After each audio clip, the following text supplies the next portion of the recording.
What's going on, YouTube? My name is GinJTCG or Chris, and today we're back for another Battle VIPs podcast episode. What is this, 5, Avery? I think. Yeah, this is episode 5 or 6. One of the two. It's one of the two. I don't know. The world's kind of threw me off because it was like an extra episode. So you guys could probably see we're not joined by Cram and Josh because the bum is not here yet again. Hopefully next week. But we have our first guest represented by Mudkit, my boy Rich. Rich has been, bro. I've known you for how long? What, like?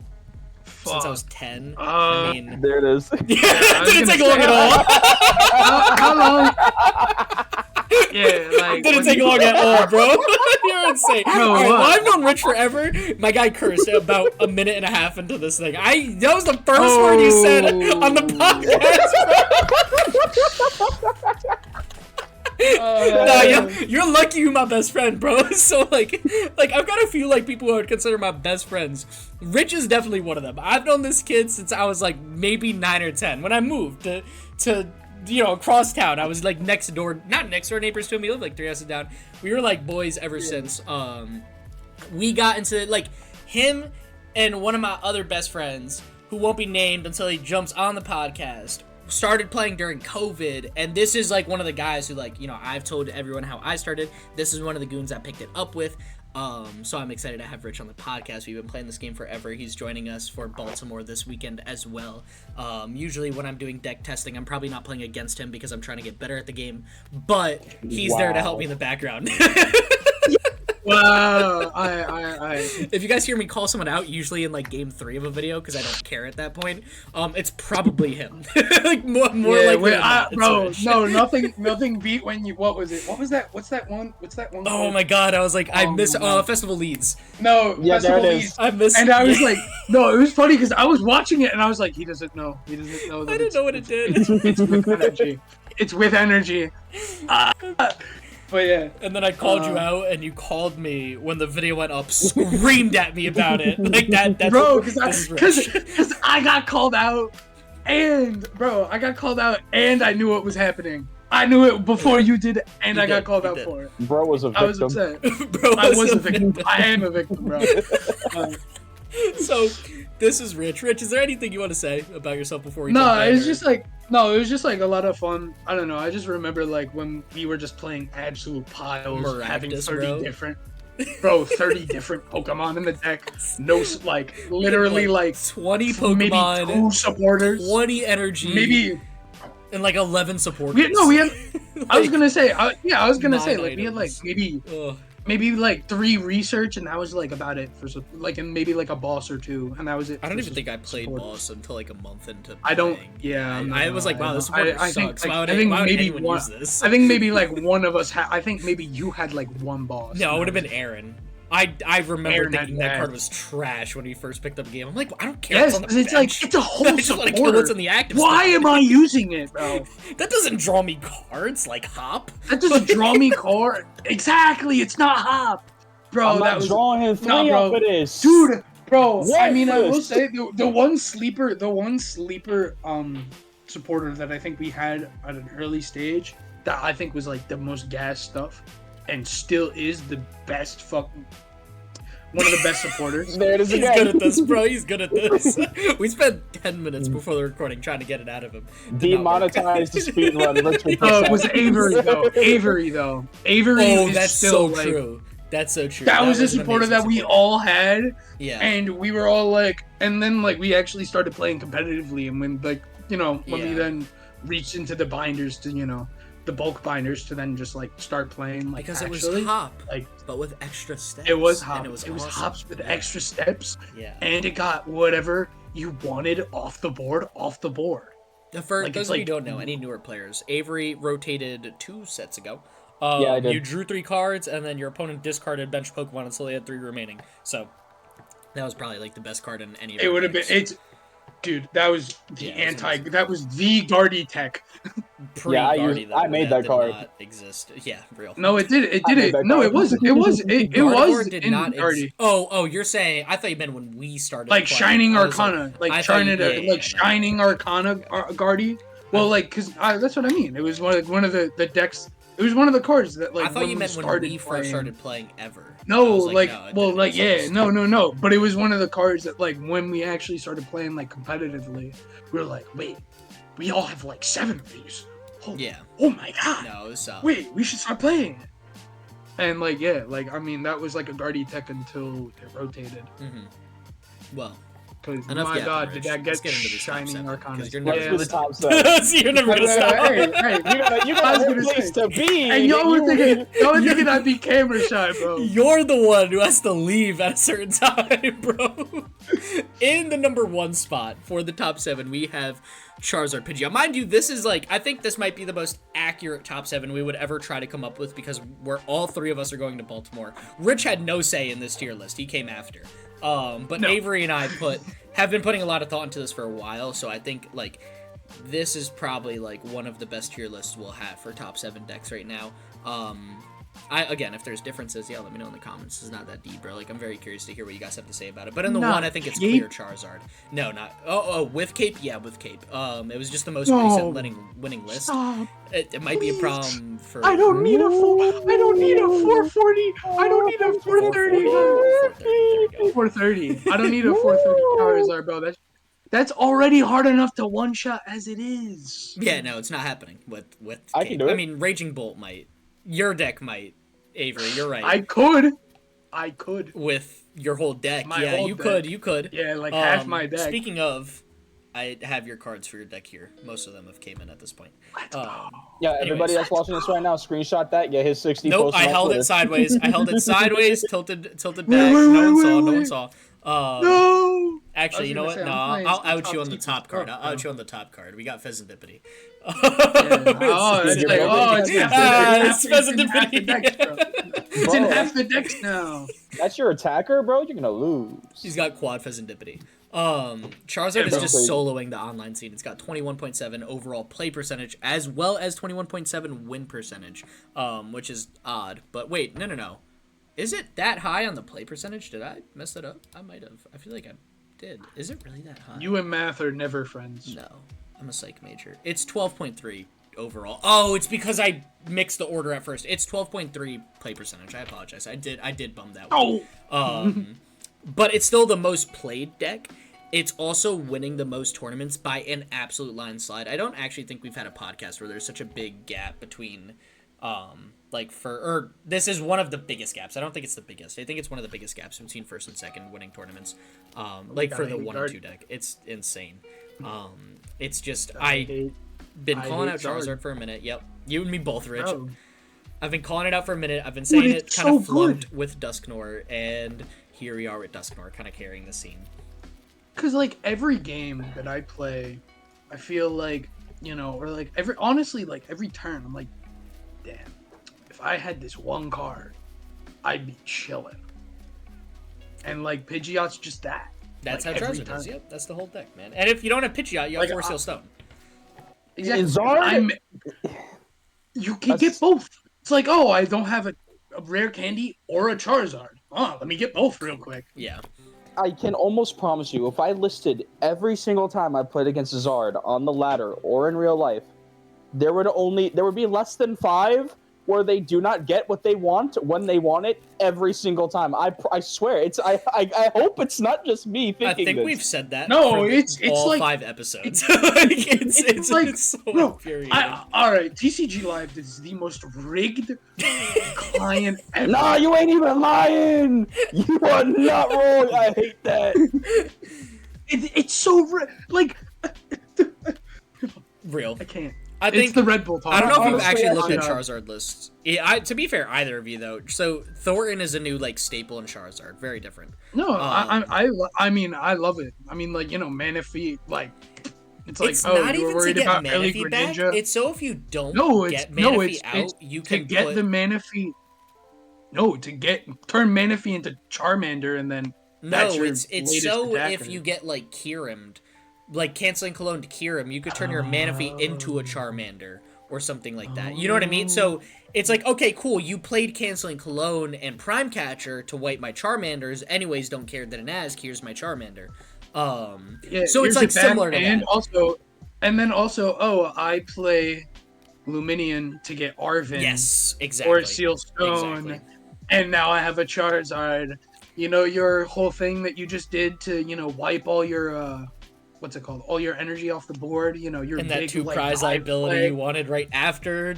Yeah, no. It is I mean, the like, most yeah, they get optimized deck in the game. I was gonna say, like, yeah, they get a 2 prize liability in Luminium, but do you really, like, is that really, like, that, like, deep in the long run? I mean, when you have a Charizard that is already hitting for 240 and every single time for the rest of the game. or more. Or, well, no, because they took 2 prizes with Q. Oh, at 2 prizes at that point, yeah. No, I mean, you're right, man. And then it's like, oh, your Ogerpon's looking mighty fine with my... Oh, wait, you played Arvin. So, but like boss or like... Not boss, like Prime Catcher. I mean, you don't play Prime Catcher, you got Counter Catcher. Counter Catcher. Yeah. I mean, it's Charizard. Charizard's standard. We've seen it forever. Why is Charizard playing Cape? I don't like that. Because if you look It's at the current meta, we'll get into the rest of the meta, but a lot of the decks can fold to Cape because it's just so much damage. And it's not even necessarily like a caped Charizard. Like, if you're up against Ancient Box and you cape your Pidgeot or cape your Rotom, or, you know what I mean? Something like your Pheasantipity against Ancient Box. Now... caping a Rotom to make it a 290. That's what I mean, dude. It's like, dude, not Rotom necessarily. Greninja. Well, I'm thinking against Ancient Box.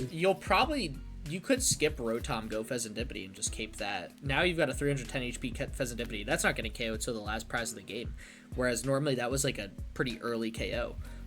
So cape is solid. I think most people are still playing the Unfair Stamp build. I think the Unfair Stamp build makes the most sense for your own consistency.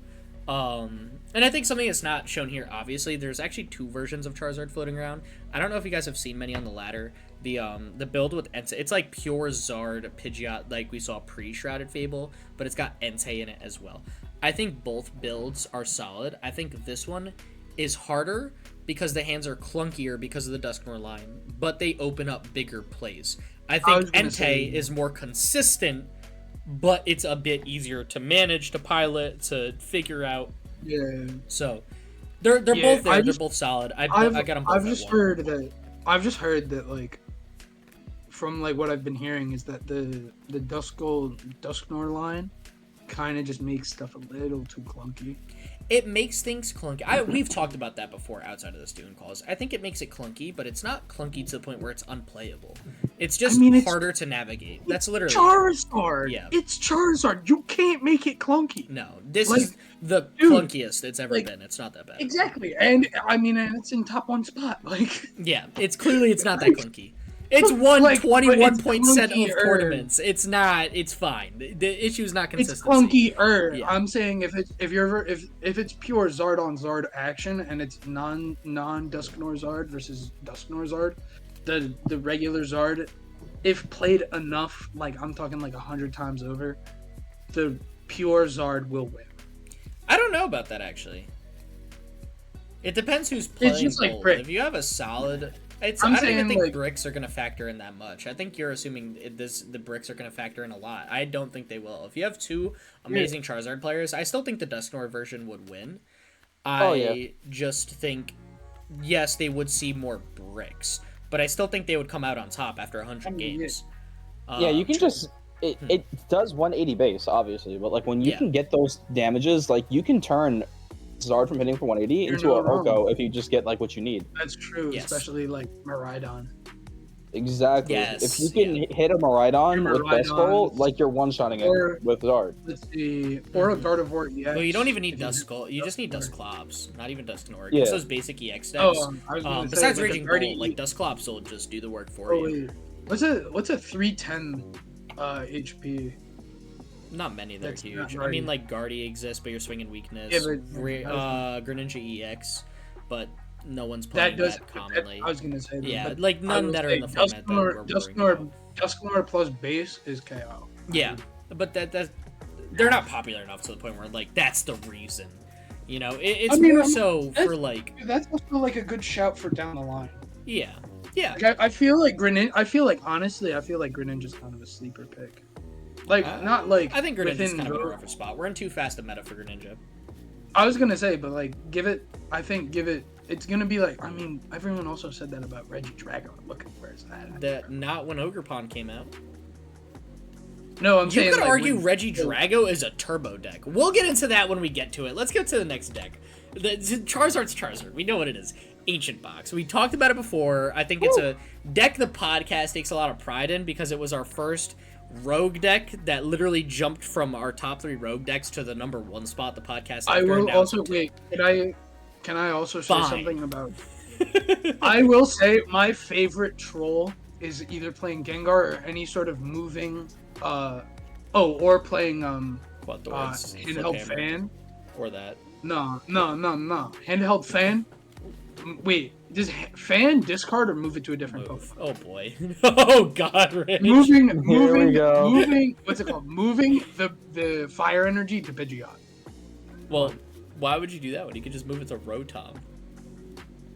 Because that has a 1 retreat cost where Pidgeot has 0. It's true. So you put so you do listen to me when we talk. Whoa! I tell him that all the time. I don't want to hear it. No. We had an argument over this when we were playing together.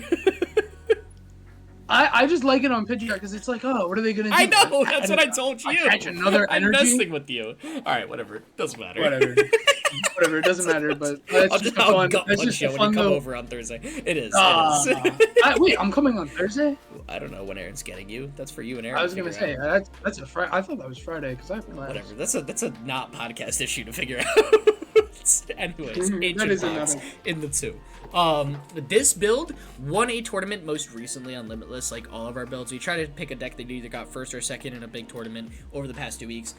This one is a very interesting build, similar to the build before. Most Ancient Box decks that we see have Secret Box, which is probably my favorite aspect to play in the deck. I think Avery, we're on the same boat with that one.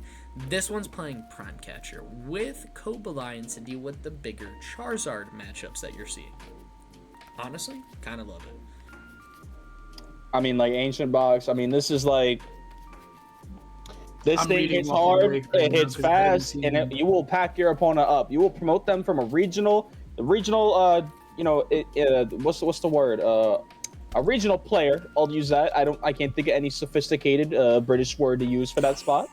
But you will promote that person from competitor.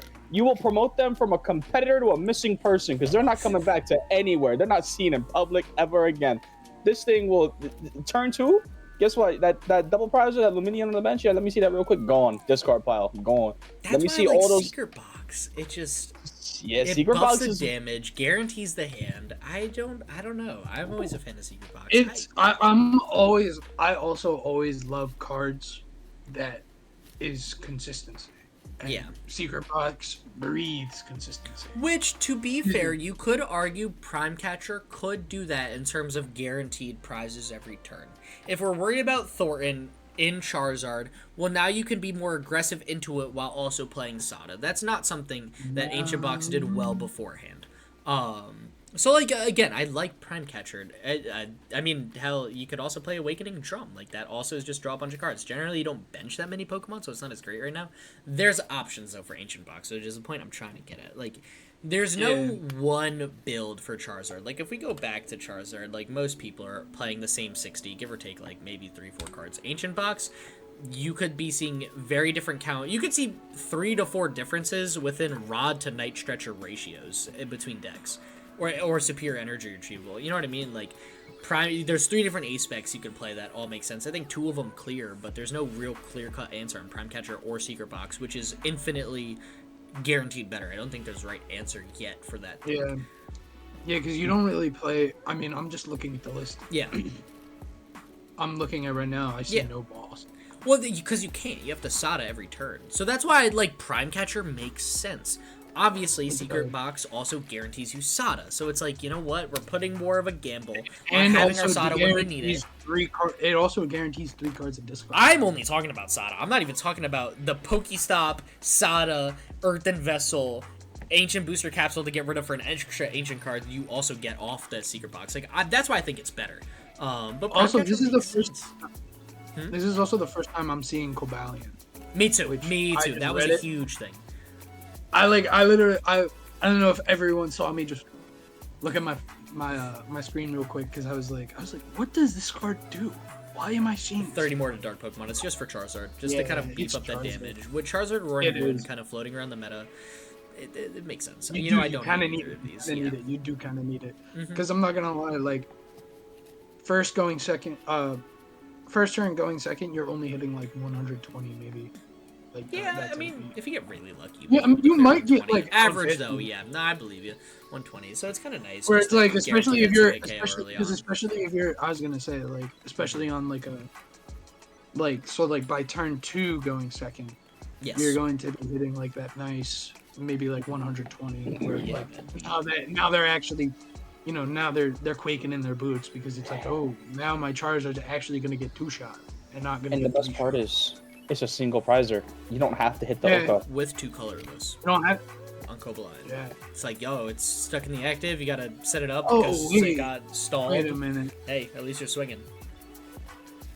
You're putting some damage out there. Yeah, it's not the worst. That's what it's matters. honestly a solid tech. I like this deck. I will say, win percentage. one of my favorite cards. It's my least favorite card when I see it on my opponent's bench, but I love it when it's on my bench. Is Bundle. Yeah.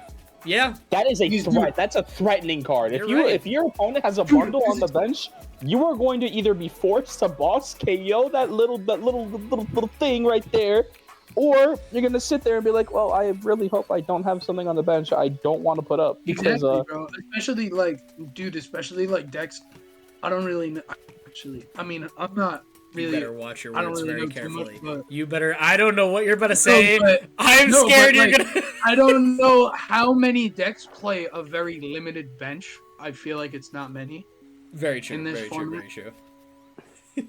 But a lot of decks if you are playing a deck that has a very small bench, like I know I've played a decent amount of decks that have a smaller bench, and I only have Bundle's like 2 terrifying. People. Yeah, Bundle's the worst card you could see. It's just like, yes, you have 2 Pokemon in play. It's boss. It's literally just like, oh, you got my thing that I don't want on.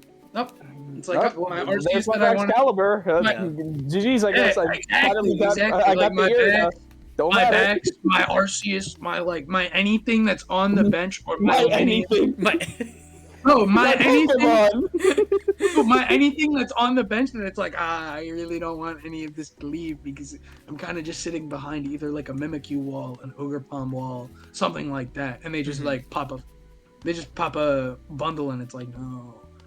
And this is also not just for Ancient Box. This is just in general. No, Bundle's an amazing card, and Ancient Box taking advantage of it builds on that bundle. I've seen Bundle in Charizard, and it actually makes me cry. I mean, it makes sense though. Bundle's just a free, escape rope minus the switch, and without escape rope in the format, I think Bundle's a phenomenal backup. Yes, arguably better. Because sometimes you don't want to switch. Well, Bundle doesn't matter. No, you don't, because you have your beat stick attacker in the active, and you're just like, give me whatever you want to get torched. It's your funeral. Really? Let's go. For those just listening, if you're curious how well Ancient Box is doing, it's at 16.7% overall in the win percentage, and clearing the same in top 4, very close at 12.5 in top 8. Like, I feel like 1 and 2 are very clear cut. I think Charizard, Ancient Box are guaranteed 1 and 2 in the meta right now. I really don't know if there's much of a debate. They have the statistics to prove it. They've got the matchup spread to prove it as well. Like, both of them. I think Ancient Box, numbers-wise, has a better matchup across the board. I think Charizard is just more dominant, and since it does so well into Ancient Box, it puts it at the 1 right now.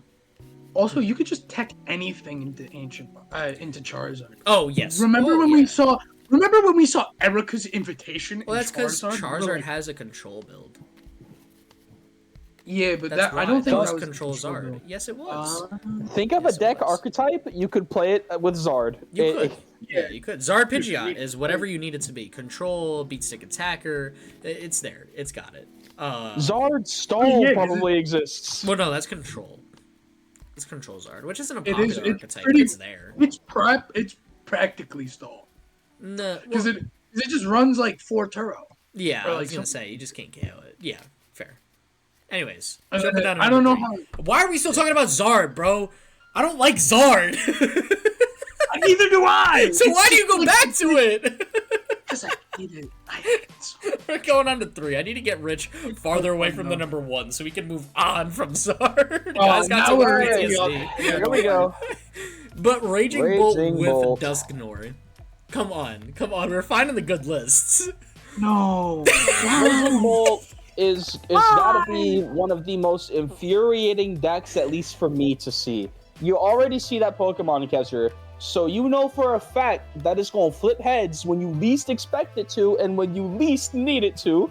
What else we got in this little list right here? What else do I see? I see a Dusknoir line. Oh, Raging Bolt is like missing a little bit of math. Guess what? Not anymore. Not anymore. You're not missing that math. Never again. How do they ever miss that math? Why do they need that? Again, we see Iron Bundle. Guess what, buddy? You got They 2 on need the it bench. to disrupt prizes. It could deal with Mimikyu very well. Like, it makes sense why there's Dusknoir. I personally think Sandy Shocks is just better. I think you get the single prize Pokemon that can swing into Mimikyu while also not needing 4 cards because you're playing a 1/1/1 line with Rare Candy. I just think that those extra spots make it more consistent, do the same thing. Unless there's something I'm missing about Dusknoir, I can't see you getting full value out of giving up your prize by taking one with it. Does Mimikyu resist fighting? But I don't think Sandy Shocks cares. I think they still one-shot it. The single prize Sandy Shocks. What I'm about pretty sure with it has an effect that says like what it about doesn't like matter with about a weakness or resistance. What about with a Bro, if you're playing it with Cape, Dusknoir doesn't do it either. Not Cape. I'm not saying Cape. I'm saying Bravery. That's the Dusknoir does KO it. Yeah, I guess Sandy Shocks wouldn't KO it at that point. It would 2-shot it. But if it's a deck's playing Mimikyu for Mimikyu stall, like a Mimikyu wall, it would be in stall, in which case you could just swing twice. Like, I don't think it's really the end of the world. That's what I mean. Like, I don't see... No, and I appreciate it. I just don't... That's what I mean. Like, I don't see full value in Dusknoir like I do in Sandy Shocks. I don't know if it's worth it in this deck. I think there's other decks where Dusknoir works better, and it's the ones that already play Rare Candy. Not in necessarily, like, a Turbo Raging Bolt build. Does GMPow play Duskull now? Nah, not usually. I would, if I were to play that, I would honestly probably just like not play the deck at that point. GMPow's packed very tightly. It's a very set list. That is also one of the most set streamlined lists because, well, it works. Yeah, and there's no need to mess with that. I hate GMPow. Most people do. All right, you can hate GMPow, but Raging Bolt's even worse. No, yeah, I mean, well, that's why very true. Eyes Racing Bolt. Listen, dog, I gotta be on my A game whenever I load up a game. They just get Sada and a manual attached, and they're swinging for everything you got. All right, I gotta sit there. I gotta get the Iridas. I gotta get the Frigibacks. I gotta get my buddies. I gotta set Maniacs aside. I gotta get Palkia on the board. I gotta make sure that I'm not getting one shot. I gotta make sure they don't play any boss. You can take out my Max Caliber. If I lose my Max Caliber, I lose the game. GG's. What are you losing in Bolt? You're losing Ogre Bug, you get it back, and you attach. Guess what, buddy? I have 4 extra energy. Oh, that's 200 damage. You're ready to try. Go. Bye-bye. Dude, no. I gotta work. There was pain behind that. No, I'm not gonna lie, bro. Like, oh, wait. Is also Dusknoir Duskull for, like a Noibat, like a Noivern type stall from like Regidrago. That's kind of what I was thinking too. But you only play one Duskull. Oh, and you only play one Rare. And also, I feel like 95% of Regidrago players don't play Noivern. I think that's an amazing. We'll get into that as a top tech card. I don't think this 1/1/1 extra 1 for 1 Rare Candy. Quad 1 line of Dusknoir is enough to deal with a Noibat in Regidrago. I think it's much easier to play the single prize Sandy Shocks and an extra Pokemon catcher to chase down Regidrago's Ogerpons. Like, that's kind of what I mean. Like, no, I don't see the full benefit. I agree. Yeah. I'm just love the spitball. In mind of whatever this player, this guy, no, and I appreciate it. But that's kind of what I mean. I don't know. No idea how this man's like what. There was a reason it won a tournament. Clearly, it was. There is a reason. We're just not seeing it. We're not that's what I'm saying. Players. Like I'm just. No. So I don't know. But it's a I solid will just list. say like this in my. Like I will just say like Champow's like a good deck, but like bro, you really like why? How did the Pokemon Company look at Champ Power. He's like, you know what? It should do 10 more damage. More consistently. And more consistently. Yeah. And because that's not broken. That was almost what I was going to jump on. into. I think Raging Bull is the best turbo deck out right now for this regional, which is why I think it's such an amazing pick. I mean, just between Ogerpon and Sada, there's not much. I mean, you could play quad Pokestop without Dusknoir and just fly through with Trekking Shoes Vessels. Like, you'll get everything you need very fast. I miss half. Me too. I miss it. But that's why Quad Thorns won Worlds. I mean, it's the same exact reason. It's like people didn't respect it as much as they should have. I mean, people always said, oh, top testing groups played it. They played against it. They seriously thought about playing it because it was amazing, and it was just the perfect meta call. I mean, I think it's proof that some sort of ability lock on Rulebox Pokemon is needed into a format. Because Charizard, I mean, top we're moving on. You're getting back into Charizard. Next I'm just making fun of you. Reggie Drago. Take it Listen, away, Reggie Drago is another one of those decks that's like uber streamlined, uber consistent. You might break once or twice, but you have Legacy Star as an ability, which is absolutely amazing. You play your Ogerpons to draw more cards, and if you draw into the energy, you play 4 Energy Switch. You mainly use those for when you attach to Ogerpon, you switch it onto the Reggie. You need a manual attached to Reggie Drago for your fire energy. Everything else, you can just energy switch from Ogerpon, and you're set. The Apex Dragon attack, it wasn't used. Reggie Drago V-Star was a sleeper when it came out, and it was a sleeper up until like Shrouded Fable era. Literally Ogerpon. I remember Ogerpon when we were all... No, it was before Shrouded Fable. Whatever was the one right before it. Whatever that was. The one right before it is when Ogerpon came out. Is that Temporal? Or am I... No, I think so. It might have been. I'm blanking. Because Kyurem didn't make Reggie Drago what Reggie Drago is. It was Ogerpon. Kyurem was a buff. I'm not saying Kyurem was a bad card for Drago, but it definitely took it to a new level. Guardian Menace. It's the Guardian Menace to society, and also Charizard. Yeah, I mean that's exactly Kyurem forced Charizard to make Thornton a staple. Drago always had a good chance against Charizard if you played well, used your Dragapults correctly, used your Tino when you needed to, while being mindful of conserving your energy. I mean, Drago's kind of what everyone wanted it to be for years, and people like me are now mad it's here. We wanted it to be the best deck in the format for years. I bought it before Ogerpon was ever a thought in people's mind and was ever released when I won the Mat at Charlotte. And then Ogerpon came out, and I'm like, wow, it's amazing, I can't wait. And then everyone's playing it, I'm like, ah, man. It's almost not as cool anymore. Wow. Dude, no, I remember, bro. You wished this into existence, bro. Yes, I did. I literally did.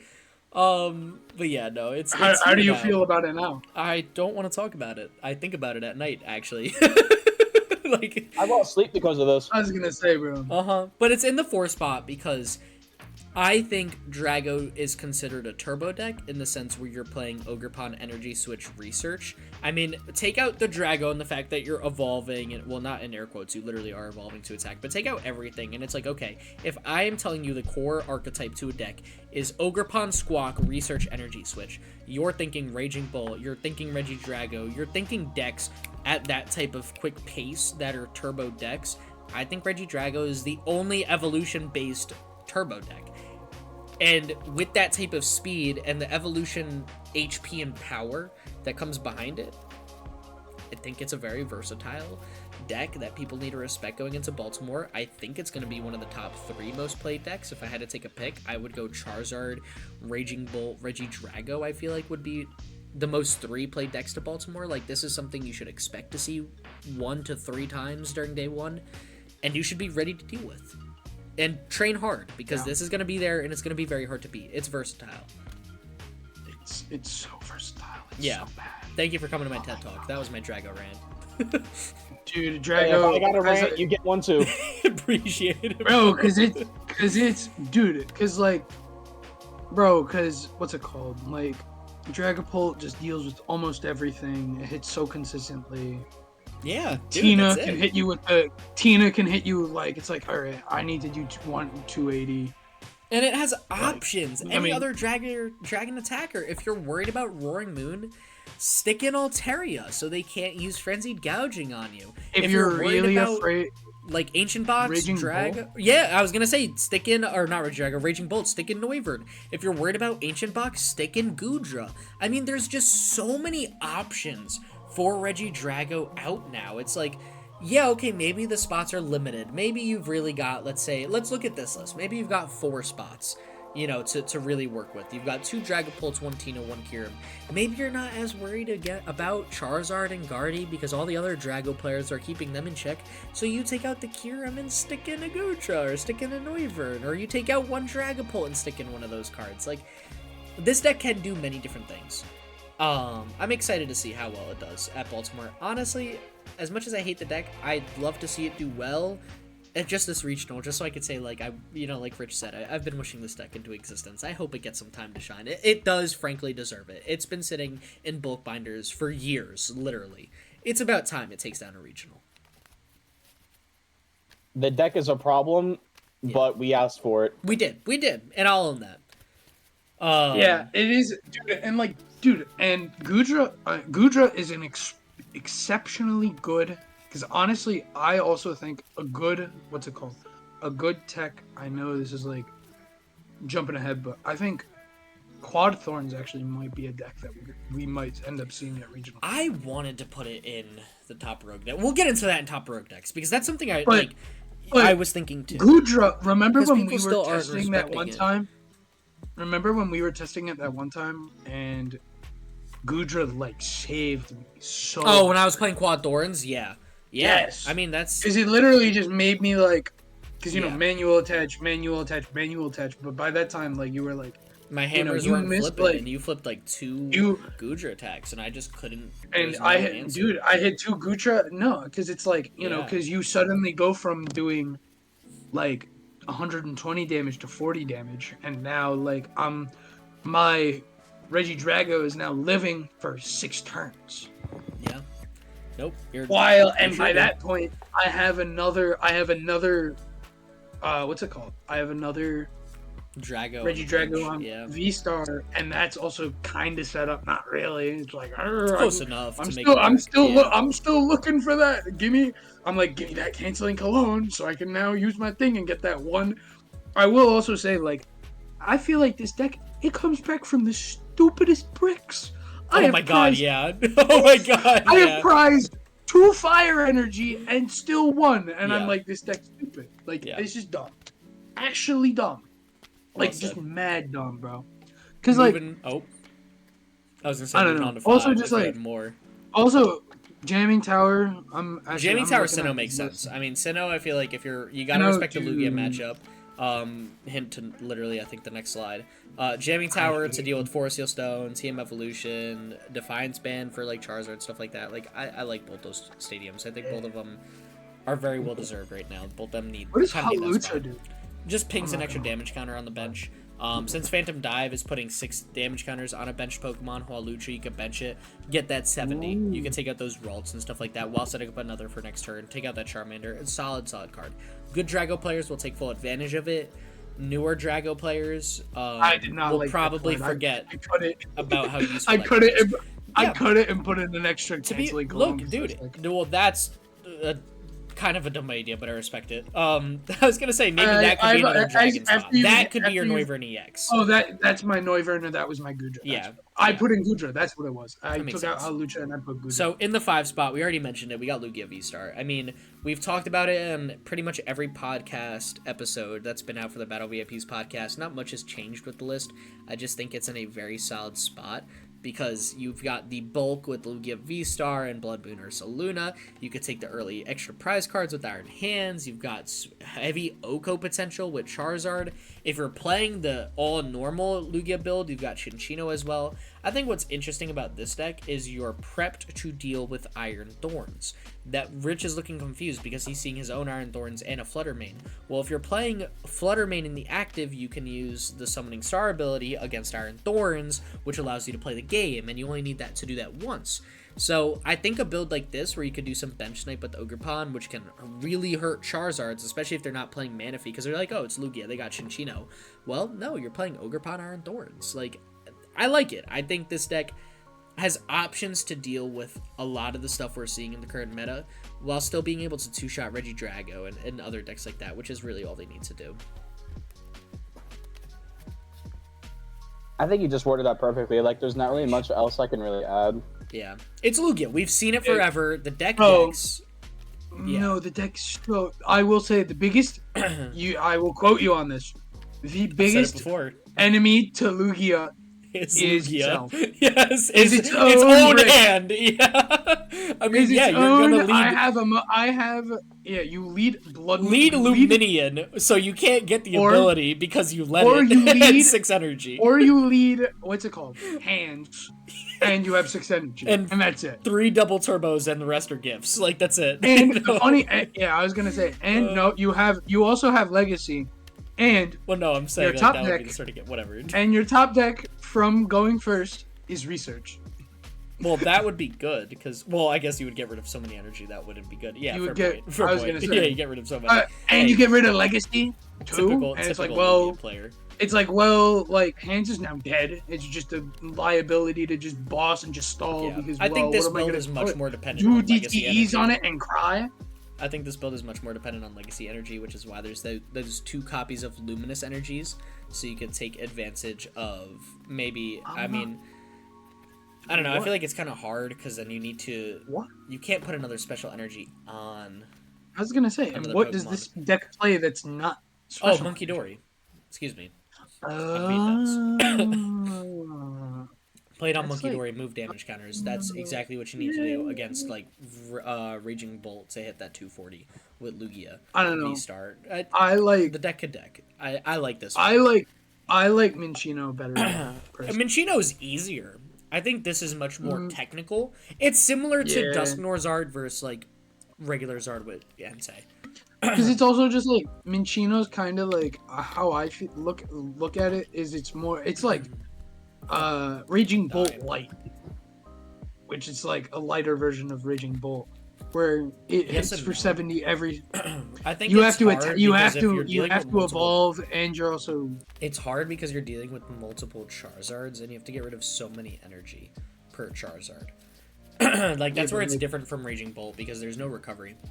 Like once you use them all, you're kind of cooked. That's why I like this build. This build is more technical. I think it's a little harder. They didn't play Roseanne's or something. Because 1 energy is not going to change anything. If you're short by 70 damage, you should just cope target. Oh, Luminous is also for Zard. I didn't see that. Oh my god, wait, that's an amazing point. Yeah, I completely banked on that. No, you're so true. You're so true. We're both like, why is there Luminous? Monkey Dory and Radzard. Yes. Yes. Right over my head, dude. Thank you. This is why we keep you around. That's why we're not Lugia. You say 8 trillion different sentences and like one of them is worthwhile. Hey, what can I say? We're here for the rest of them, but that one makes the cut. Yeah, this is why you're here, not the first word of the podcast. On to number 6, just to keep this going. We got Turbo Roaring Moon.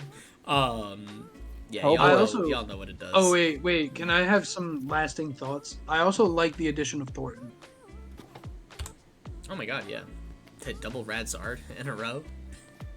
Not even double Radzard. I'm thinking like getting rid of like Luminion or like a Hands that you don't like because like Luminous Energy's already dead. Talk about Zard. He does. This man loves I'm not talking about Charizard EX. I'm talking about Radiant. You love your Charizard. Just the Charizard as a whole lives rent free in Rich's head at all moments. It does. I don't. You're gonna go to the bar and some dude in his like mid-30s with a scruffy beard is gonna like slam his Rolling Rock on the table and he's gonna look at you with a slightly droopy face and say, "Get your Charizard EX." We're just gonna start like panicking and run out of the bag, bro. You're gonna run. You're gonna push the pull door, slam right into that. Bro. Zard does live rent free in my head. Oh, I know. It one taps like more than half of the decks I play. Well, you gotta get this kid away from Zard, Avery. You're not helping. Roaring Moon. Anyways, you're not, bro. Roaring Moon. Send your Pokemon to the discard pile turn 2 because they're getting that manual attached Dark Patch Sada, and then it's just over for you. Good luck, have fun. Yeah. Go nuts. Take Oh, your I lunch can't break. Calamity Storm you. Oh man. Anyways, just you put it there anyways. specifically, you pull that off every single time I test against it. Me? Yes, you. Dude, Every I'm turn like- two I've played against you, you've had a Roaring Moon EX full ready. I hate to say it, my brain is so built for Roaring Moon. Like, you have to admit, dude, I am a... Oh, and I, like, will You never are a say I'm an disgusting amazing Moon player. player about certain decks. Like, I'll help everyone test with whatever deck. I think I have a very wide range of the decks I can play. But Roaring Moon in my brain just makes so much sense, bro. I'd be sitting there, like Rich when he takes his Adderall playing Dialga, bro. Like, I am just on the money at all moments. Bro, that was wild. That was so funny when I was helping Jose. co-piloting Oh my god, dude, the Jose, calculations I and make. Whoa. Dude, I was like optimizing like his like. That's his, what like, Avery's his saying I game. do playing Roaring Moon. Like, Roaring Moon and me just What do you mean? Like, what are you optimizing? do I check and Everything. choose Pokestop or Greninja first? Do I go Sada? Do I go this? Do I go X. that? Like, I math my maths so hard with this deck, it's not even funny. For, like, zero reason. Like, the deck doesn't need me to go that hard. There is a reason. You send me to the discard pile and the nut house at the same time. Send you to the Discord Bro, pile and set 3 and- Roaring Moons up in turn 1 somehow. Moon, like, I'm not gonna lie. Let's see, Moon. I did not like when Moon and Raging Bull came. Like, that was like, I was like, Well, I'm done with Moon's this game. back. I think it's going to be popular going into Baltimore. I think it's a great pick. You have a phenomenal Regidrago matchup. Charizard matchup is solid too. Oh no, you play Cape? Don't care, didn't ask. Discard pile.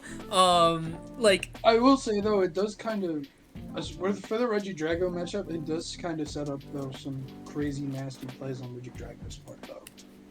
well, yeah, I mean, but the whole point is you took a 2-prize KO before them because you're going second.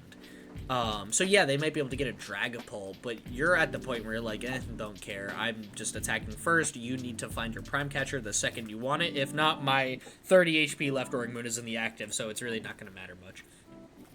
Yeah. Like, It's yeah. mainly like, oh, I boss the fresh Roaring Moon, put Or you could just 3 use damage one of your counters, 4 just Pokemon fucking- catchers on an Ogerpon and not even use Frenzied Gouging. Like, the Roaring Moons. It's a solid It deck. always It is. will figure out a way. In a turbo, aggressive, fast-paced format like we're kind of in now, I feel like this format is very similar to Charlotte, Rich, when we went and played there. We're in a very fast-paced meta where Charizard is hanging on tight to the top spot. And that's kind of exactly where we're at It right would now. be a shame if someone were to play Quad Thorns with Quad Mimikyu.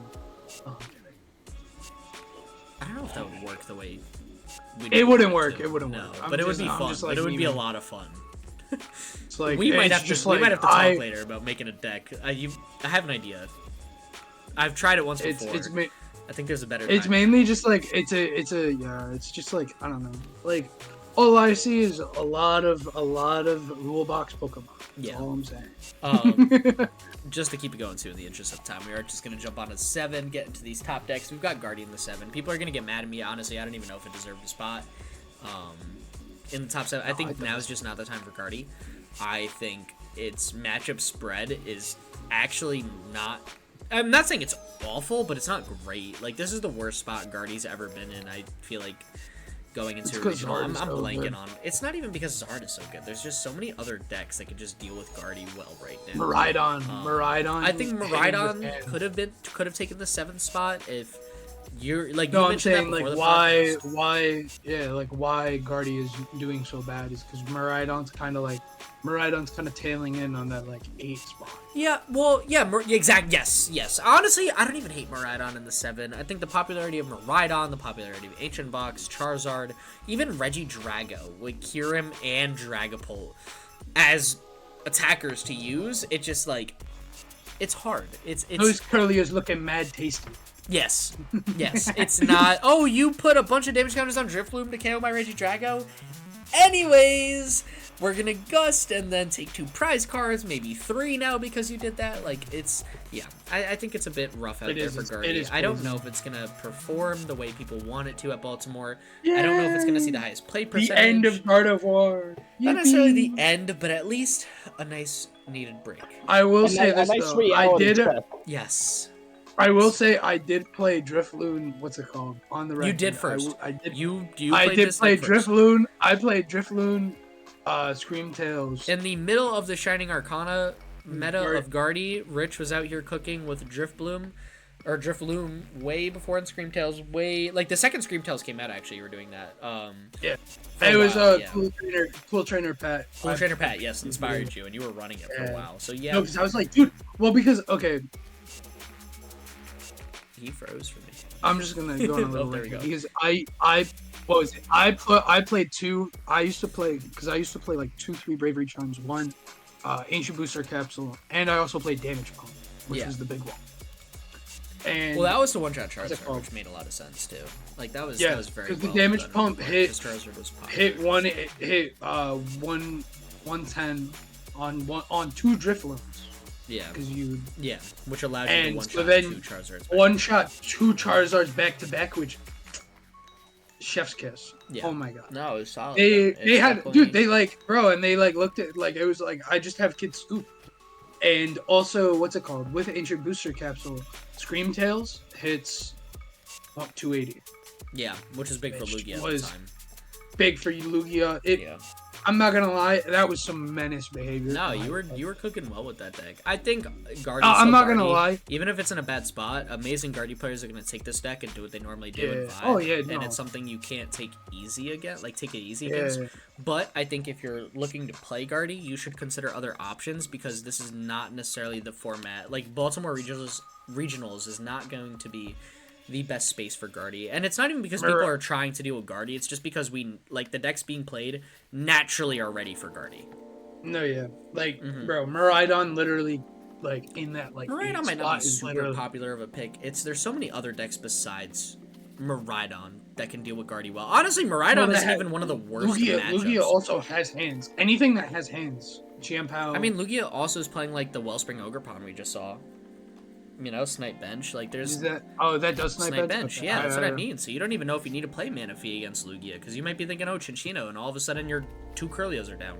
Like, it's hard. It's hard out there for Guardy. I will say this, though. If anyone that's listening is, like, a big Guardy guy, bring back the Damage Pump. I don't know how to make it. That is not a good idea in a Dragapult-dominated meta. No, stop talking. Oh, that's moving on. Fact. Thank you. That's so fact. We got There's one deck that needs Damage Pump, and it is my favorite.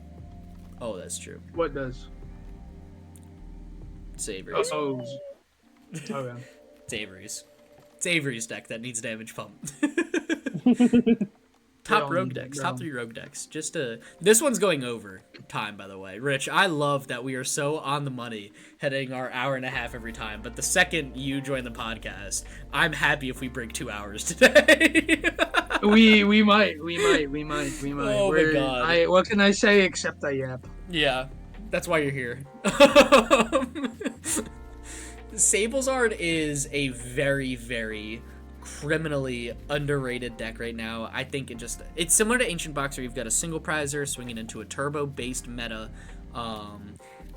Yes, you're worried about Kyurem. That's why there's 2 Manaphies. I think if you spend enough time practicing your Sablezard matchup, I actually think there is a very good chance you can make a solid run in Baltimore. I think a deck like this hangs into a lot of the decks as long as you've had practice into them, especially when you're playing the Iron Moth. I think that is one of the most fun tech cards. I even put it on top tech cards.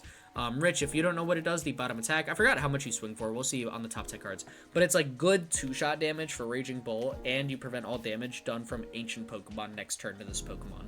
So it's kind of a nice little wall to buy you a KO. Yeah, it's a nice wall to give you like a nice KO if they can't gust around it. And then that wastes Gust as well, and you're still playing a single prizer, so like, cope, you'll figure it out. Yeah. Amazing. And wait, I'm just gonna go look. Nope. This box does not play bundle. This one? Box does not play bundle. Ancient Box. Oh, Ancient Box? Some do, some don't. It's up to the player. That's one of the cards that people could second. I should have put that in top 10 cards, maybe. It's one of the cards people can second. I want to see a couple of Sablezards make top day 2 into Baltimore. I'm kind of rooting for it as a deck. I love this archetype. It's the only Lost Box archetype I've ever played to a tournament in real life myself, because it's always kind of been my favorite Lost Box archetype. I don't know if I've ever told you that, Rich, or if we've ever talked about that. This is my favorite Lost Box archetype, and this is not trying to be a biased best rogue deck. I think this is the only Lost Box deck that could frankly hang that well. Some people are trying to bring Turbo Lost Box back. I respect it. It's a little hard because there's faster decks that use the same Pokemon in Turbo Lost Box, whereas this has the single prize dominated advantage. Like, you don't have to play Pheasantipity if you don't want to. Yeah, I mean, it's Sablezard. Yeah, I mean, like, playing Turbo Lost Box is like you're climbing up a really, really steep mountain. Yeah, but it's a manageable mountain. Honestly, I think this is in a better spot than Guardy. I would agree. Yeah. I feel like Guardy is just one of those decks that, like, it can absolutely fold or it can absolutely smoke, and there's no in between. Like, it never does good. It's always, like, it either trumps, it's, like, 6 in the top 8, or it's not making top 64. That's a crazy statement, but yeah. No, I don't hate it. It makes sense. So we got, again, rogue decks ordered 1 to 3. Not necessarily this is the best rogue deck. We just thought it was one worth mentioning, one worth putting in the rogue listeners' mind, since that's what this whole channel is about. It's an archetype that people are familiar with. It's dominated metas before. It's just not seeing the play rate to be a meta deck, nor is it seeing necessarily the, like, dominance to be a meta deck, because there's some decks that don't have high play rates. Like if you go back, not Guardy, but if you go back, what is it? Lugia doesn't have a high play rate at 4.3. Like, you can make an argument that could be a rogue list since it's not popular. But Sablezard is even way less than that. And people know it. Like, people understand what Sablezard is. It's just not super common right now. Okay, bye, Rich. Guy just dipped. Maybe we'll make time. We might. On to number 2. Well, we got some time, some peace. We got Sinister on. Oh man, there he is. Yo, I'm back. No, Hey. my internet's not working. So. Word. The whole mic just changed. Did you switch to the phone? Yeah, I switched to the phone. Word. Sounds good. I think I'm gonna have to change your volume. You got, like, way louder. I respect it, bro. Your phone's got a good mic. That's actually good to hear. Usually people say the opposite. No, like, yeah, you sound pretty good, at least in my headset. I had to lower it, dude. Like, that was solid. Sinister Ogerpon we got in another top rogue deck. I made a video recently on it. This deck is insane. You can one-shot Charizard with a single prizer, and that gives you the biggest of advantages. Also, for a deck playing 19 energy, it was oddly consistent, which is kind of shocking. 19. What is this? From VMAX? Close. Honestly, it's probably the next best thing in this meta, and I think it's not bad. I mean, look, you put 19 energy in discard with the Spill the Tea attack, where you discard 3 energy, swing 210, need 220, got Vitality Bend. But more importantly, you could use Rebrew, where you put 2 damage counters on one of your opponent's Pokemon for every basic grass energy and discard pile, and then shuffle them all back into your deck. So it's almost similar to, like, Kyogre from Lost Box, like Turbo Lost Box a while ago. Yo, you're playing 19 energy, right? Yeah. When are you gonna vessel for energy? Is you got it all. You got it all. Well, you got it all. You see, I actually liked playing the vessel to dig out extra energy for Ogerpons while also putting an energy in discard. So a lot of times I wouldn't necessarily vessel for energy to attach it in a way. I would vessel for away an energy for more energy to play research to swing with Rebrew and get that extra damage out. I respect it. Yeah. Just seeing that on paper is like ridiculous, but that was what went through my head when I was thinking about the list. It's like, yo, vessel for energy goes kind of crazy when you're going for heavy discard like that, because we don't play 4 Ultra Balls even. You know, like, it's not necessarily very easy to discard energy from hand without research. So if you could vessel extra away early on, you know you've got energy to draw into later. That's not the reason, but Rebrew sometimes really needs that extra little, like, 60 damage buff. That's big. So, yeah. that was the Vessel play. Solid deck. Some solid matchups. I think there's some harder matchups out there for the deck for sure. But I think, you know, if you find the right balance between either a 2-2 build between the Sinistras or maybe a 3-1 build to lean into the single prizer a little bit more, I don't think you should ever lean into the EX, but if you want to go 3-1 and lead into the single prizer, like, I think there's some legit room for this deck. Honestly, if someone made day 2 with this deck, my heart would be the happiest it's ever been. Like, that would be one of the coolest things if Sinistra EX and the single prizer got a limitless page. I think that would be awesome. So yeah. I mean, what else is there to talk about? Richard, anything? Nah, he in and out. We moving on. Oh, I'm punching my mic. Wait. What's up? You know what? Just move on. Okay. Dragapult. I'm now on a. A lot of y'all might be I was surprised. just staring at his face. Dragapult is on the rogue list. Don't play it. And I raise you one. Don't play this. Don't play this raw Dragapult. Why? You can make any argument, bro. I don't enjoy playing raw Dragapult. There's just so many. It's so good. It's great, but it's great. It's I don't also want to see it. Drago. I just It's think great. this Don't can play it. abuse. I don't wanna I see think it, bro. raw Dragapult is a different version of It's so Charizard. good. I think It's that's so the only thing. I think that's just like, you're thinking about it wrong. Like, yes, you could play Charizard, but I think this is like a different version of Charizard. If you don't care for that late game KO rate and you're trying to snipe benches a little more, maybe against other Charizards, or, you know, decks like that, I think this kind of has an edge in You're certain still matchups. because I feel like you're still two-shotting like consistently. Yeah. No, I agree, but to be able to And do if bench you're damage, not- you're and also setting up especially- one-shots. Also, Pokemon League headquarters goes crazy. So yeah, no, I like Dragapult. I think that's the sleeper pick for Baltimore. I think for any of my big Dragapult players out there, I think this is your time. I think now we need you to make your appearance. And also, what's it called? It does care, but About? it's kind of like a Thorns. It's a Thorns like card. Oh, it doesn't care Kinda much about cares Thorns at all. Thorns. You still have Recon, Pidgeot. Directive, and Dragapult doesn't really care to begin Oh, I with. always Yeah, forget like, you're about. I kind always of forget fine. about that. I mean, it's not ideal, Yeah. but I mean, if you're that worried, you could take in one canceling Cologne, maybe at least get you a Pheasantipity when you need it, plus a quick search. You'll probably be okay.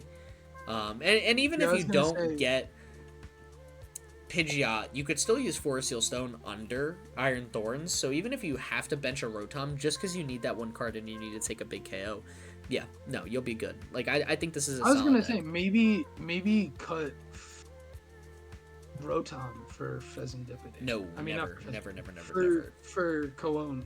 You would never cut Rotom in a deck like this. Because Arven for Buddy Buddy Poffin and Energy, Well, while you having have Nest Ball in Minion. hand, yeah, but you never want to cut Rotom. That instant charge on a deck that goes first into a turbo meta is essential to build a big enough hand to get the response. I don't think Rotom is... If you're playing Pidgeot, 9 times out of 10 you're playing Rotom. You might not have to play Luminion, but I think you have to play Rotom. I would was still just- be scared of cutting Luminion, but I would say cutting Luminion would be better than Rotom. I think there's other cards that could probably go before those, though. Like what?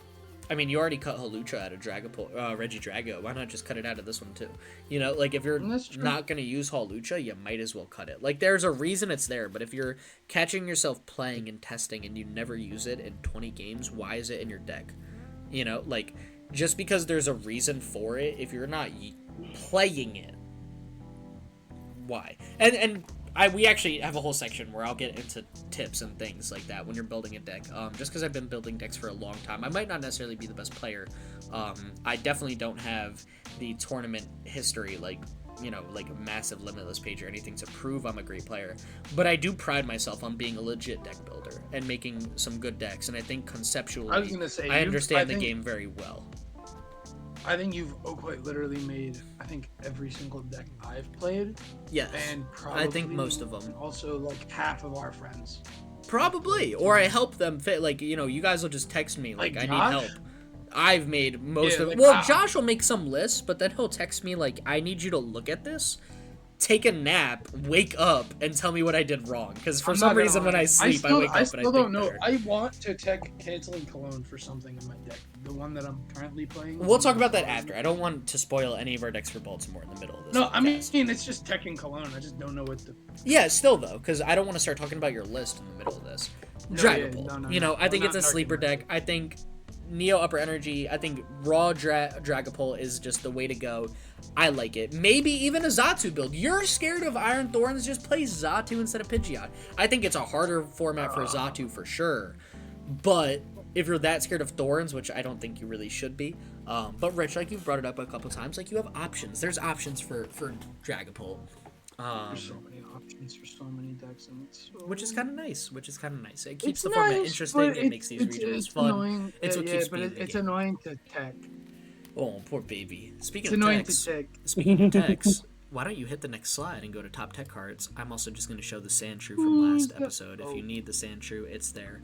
I'm gonna not Neutralization Zone, bro. Yeah, Neutralization Zone goes crazy. What was I playing? Festival. I discarded maybe my Festival only. Leagues.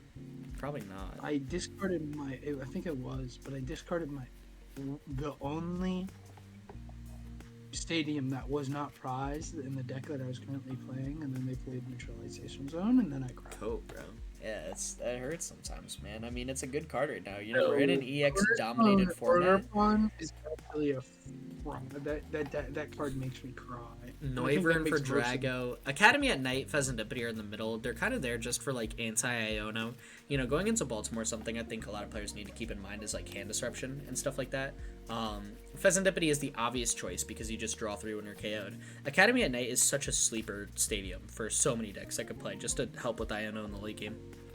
Because once during your turn, that research you don't want Iono, that boss you don't want Iono, just put it on the top of your deck. Okay, your opponent Iono'd you to 1 card, but you knew the 1 card you were drawing is the card you needed.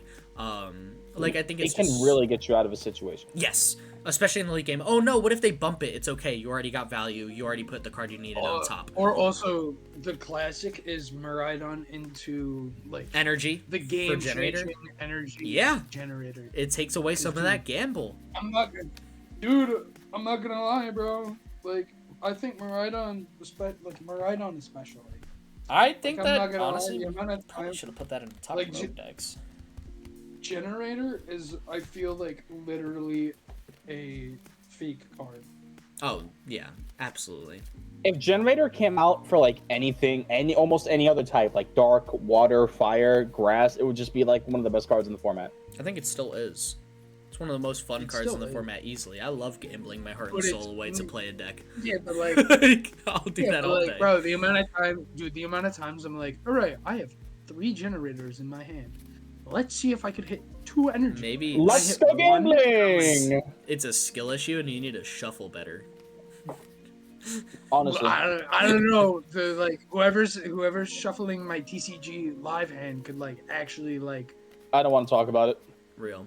Anyways, we don't have to. Pokemon League headquarters. I just like cutting Rich off in this. It's kind of fun. Pokemon League headquarters, I think is.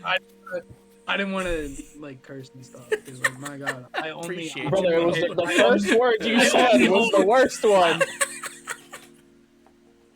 That's so funny. I'm never gonna get over that, and you're never living that down. Oh, I got a list. I got a list right here. Oh I got my notepad open just for the slip ups. Please tell me you have timestamps so I could go through and try to edit at least some of those. I only messed up once, I think. No, there was twice. Oh, twice? 3. I thought there was 3. I don't remember. If there was 3, I'll have to go digging. I just gonna be I know it's more than 1. It's gonna be a fleet. Oh, I have to look over this whole thing, bro. I do want to talk a little bit about Pokemon League headquarters. I think that stadium, just as a whole, there is no better time for that stadium than right now. There are so many basic decks. It's a turbo aggro type format. Forcing Ancient Box to get a 3rd energy, forcing Roaring Moon to get a 4th energy, those are gonna be game-changing turns. Raging Bull to get a 3rd energy. Exact Raging, all of those decks. Miraidon to get a 4th energy, Hands to get a 5th energy. Yeah, that's gonna be an amazing stadium. If you're not affected by Pokemon League headquarters, I would stick it in your deck before Baltimore. I think this is a great time for it to shine. If I saw that in Charizard, I think I'd actually cry. You probably can't because Radzard. That would really throw off your Radzard play a lot. You might be able to. I would be a little hesitant. Generally, you want to play it in the late game when your opponent's already gotten rid of stadiums. Which also means you've also probably gotten rid of your own stadium outs too.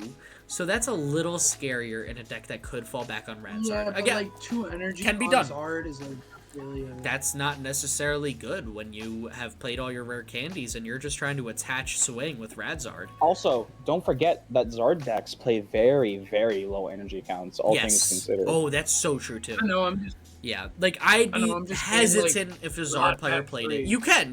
Like I'm definitely playing devil's advocate with Rich. Maybe Drago, like Dragapult. Oh, Dragapult? No, not at all. Oh, Dragapult could play it, if that's what you mean. Yeah. I mean, even Regidrago could play it if you really don't ever plan on using. I will say, Ogerpon. I think the most slept on thing, and I mean, I know that like high level slept. English. What were you gonna say? But something is slept no, on. how slept on. My bed is Most slept slept on. on attacker is I think the most slept on attacker in Regidrago is Ogerpon. Oh my god, it's not even slept on, bro. It fully set up Ogerpon solos Charizard. Like it Okos it. And I think all Drago players who've spent time really playing the deck probably know that by now. It's already 100% part of their game plan to deal with the deck. I know that, so. That's what I mean. Like, I've talked about it a lot before. Sorry, I got a text from one of my classmates about class tomorrow. But yeah, no, I mean, I'd be hesitant again. Regidrago Charizard can play the stadium. Maybe a 1 of, definitely not a 2 of. I would be hesitant. I think decks like Dragapult. I think if you're a rogue player watching this podcast, this is probably a deck you're playing where you could use the stadium. Whether that's a Spothra, which I think is another huge sleeper pick for right now, for the same concept, because a Spothra does the same thing as Pokemon League headquarters. Plus, you could use Pokemon League headquarters. Dude, imagine putting Iron Hands at 6 energy to attack. Cope. You're not coming back from that. It's not happening. And 5 for press, for arm press. Or 5 for arm press. Yeah, that's insane. Like, dude, actually, we totally could have put a Spothra up there. Oh man. 6 for amp is crazy. 6 for amp is criminal behavior. 4 for raging bolt. That's what I mean. Nah, dude. Like attacking on my third turn. Spothra might honestly be the deck to cook right now too. It's definitely an option, definitely solid. But that's just kind of the power of forcing extra energy. You know, I mean, this is a format with turbo decks. They're very consistent, very fast paced. But if you find a good way to disrupt them a little bit, control/disruption can really shine. And I think Spothra is one of those decks where like you've got a huge chance. You've got a huge out to make it work. And I think this could be a good time to give it a whirl. I think the one thing you might have to worry about is consistency. I don't know if we found the most consistent streamlined version of Spothra that truly cooks. I know I played a version of it. I believe I made a video on it. I loved that deck. I think that would be the best way to go about it. I think I played Spothra Bayonet. I don't think I would play with Bayonet just because it's a little... That's what I mean by consistency. You know, you're putting them in item lock early, but I feel like you want to full send the extra energy and just consistently attack every turn. If you're playing Bayonet, play Bayonet Dusknoir. I think that works a bit better for Bayonet. Yeah. Yeah, make your opponent upset with item lock, and they will not. You'll make them miserable. Like if but you're build your deck on around item lock. Don't also put it in 100%. Yes. Yeah. Bro, Make sure that you can deal with what is it. Venomoth Frostlass. Yeah, man. Nothing makes me, as a player, more miserable than not being able to play cards for my hand. Yeah, bro. Make your opponents take their lunch break. Oh yeah. Anyways, we gotta jump through. We're already at an hour 15 just for a small chat. All right. Thanks, Rich. You the go, bro. Anytime you guys need a longer session. For who's that Pokemon? I told you how to play Rich. before. I'm gonna review the rules real quick with you. We will Avery pick cards for you and me. One of us will go at a time. We get 5 questions to guess the card. The questions have to be Pokemon TCG related. You cannot just use questions to guess Pokemon. For example, you can ask, is this from the Scarlet Violet era, Sword Shield era, or is it compared to like a question that's not good, such as, is this from Gen 5 and earlier, or Gen 6 and later? We're trying to guess the card, not the Pokemon. Avery. Oh, you also have 3 guesses to actually guess the card. Yeah, forgot that one. Alright, Also, which one of you standard wants to go legal first? cards only. Rich is going first? I was asking which one of you wants to go first. Who's on the left? Left Did you not is do you. the transitions? I don't think I did. No, you I didn't. I don't remember. Nope, you did not. Alright, well, try deleting the top box on the left. So Rich All can right. watch me give it a go, and then he should be able to pick up how to play. All right, there's your mini. Yeah, it's not gonna work well. Just, oh, you deleted the whole box. I know what this is. Avery, I have Wait, is to this like me? exit out and then go back in, go to slideshow. Bro, it's a Suing Gujar V-Star. Thanks, bud. Yeah, I was gonna say, bro. What is this? What is this? What? No. Is it No. not? Yeah, Is No. it not? Wait, I have It to is. go back out every time It because you didn't is. add transitions. Is it really? Alright, sweet. Cool. Damn it! bro. Bro, you Damn gotta try way harder than this. Alright, I was gonna say I do that. I was literally gonna say that. All right, time for me to do this. Yeah. Oh, Yo boy. ass is not getting this one. No, why did you give me that one? Oh, also, for those of you guys watching, part of the Pokemon has to be in the like clip we're staring at. What is that? Is that one of your questions? No. Is it in any of the decks that we just covered? All right, that's Great question number question. 1. The answer is yes. Phenomenal question. That, I think, gives it away. Am I allowed I've to got look it. back in the slides? No. Am I allowed to No. look back in the Absolutely not. Absolutely not. Man, everyone's just gonna get like a massive like close up on my forehead, bro.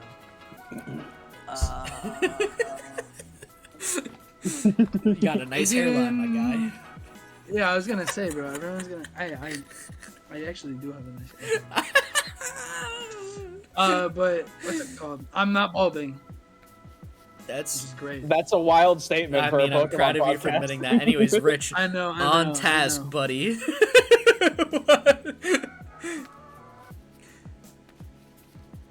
What are If you have no idea, What can I? are you- Can I get this? If you have Do no you know idea, what this is? yeah, no, he hasn't shown me. If you have no idea, tell me so I could try to get it in one guess. Try. Try right I now, wanna see it. Avery. Am I allowed? This is his card. I mean, to be fair, I did send you it. I'd stop thinking about it the Oh. second. No, he didn't. Oh. He sent me your snippet. He didn't actually send me the card.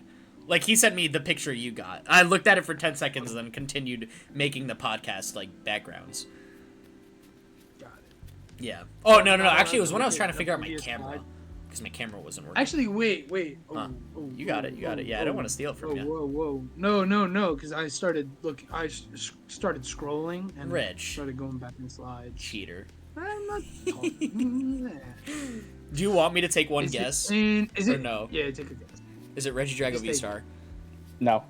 Oh, man. I thought that was part of the, like, mall thing that, like, you know, like Oh, the that's that's what I actually thought. good. That's what I thought. I thought it was part of the bottom part of the mall. Oh, man. Ooh. And then I thought the background was the Okay, red this is not from a the guess. card. This is not a guess, but it looks like Mawile. But That's like where my head was at, which is why I was like, what other That's Pokemon what has a I was mouth gonna like that? say, like- Regidrago V-Star. Yeah. I hear you. I hear I you. don't think it's a mouth though. I think is it in Charizard? Is it a card that we very much talked about and how it makes stuff clunky? No. Did you just guess if it was Dusknoir without saying Dusknoir? Dusknoir or Dusclops, any Bro, of that where's the line. mouth-looking thing on any of those Pokemon? It's the not the mouth looking thing. I'm looking for more like the hood or like the tattered bits. Okay, that's 2 questions. Keep them coming. We're down to 2 questions. No, you've got 3. Good counting. You're an engineering major. I can count. My ass does want him working on my house. I want him to build all of the bridges. That is so scary to think about. Wait. Is this specifically yes/no question? No. Just ask and I'll answer. What type is it? What type is it? I feel like that gives away too much, no? You could. That's a hard You know one. what? It's a normal type. It's a normal type. Okay. Wow. What? What? Oh. What moon Ursa Luna? Oh, you're not thinking. I think I got it. That's not it. I think I got it. Wait, I can look up the picture of it and see. Let's say what? Normal type. It's not Pidgeot. No. In the decks that we were talking about, it's a normal type. I'm looking up what like the Pokemon I think it is in the cards, and I'm trying to see if I could find. Oh no, actually, it's definitely not that. Yeah, it's definitely not that. Okay, I thought I had a good guess. It's not. A normal type. What normal types were we talking about? Oh, I kind of forgot you asked that too. Wow, that was dense of me. I believe in you, Rich. You could do this.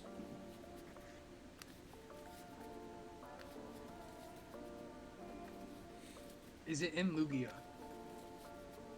Yes. Good question. Good question. Oh well, that doesn't really help. You have a normal type in Lugia. Two more questions. Is one or two more? I think he only has one more. I have one more guess. One more guess, but one more question. I think. Sure. Whatever you want, bud. Is it a legendary? That's a good question. Yes. That's a very good question. Is it Lugia? Wow! Hooray! Wait. It's Lugia V. Oh my god! Oh, I didn't think about those. That's such. Oh my Wait, I god! Like, now I gotta. See, get now I'm this. looking at it and I'm like, ah. The alt art. Right. Technically, failed because he did not guess the card. Now, like, you definitely failed. I'm just messing with you. But all right, that's good. I was close enough. That's good. We'll give you a 75. We'll give you a B plus. That's a B plus? Man, I wish I went to those schools. Bro, to get an A, I need a 94. I specifically chose the mouth part because it looked so much like Mawile. Bro, it threw me off. I was like, oh, that completely like, threw me off. That was good. That was really good. Now that I'm actually like looking at the card, I'm like, I feel dumb now. Like, I feel like such a bum. I mean, like, kind of wait, just like can you flip that image around? The little snippet? Dude. I feel a little dense now.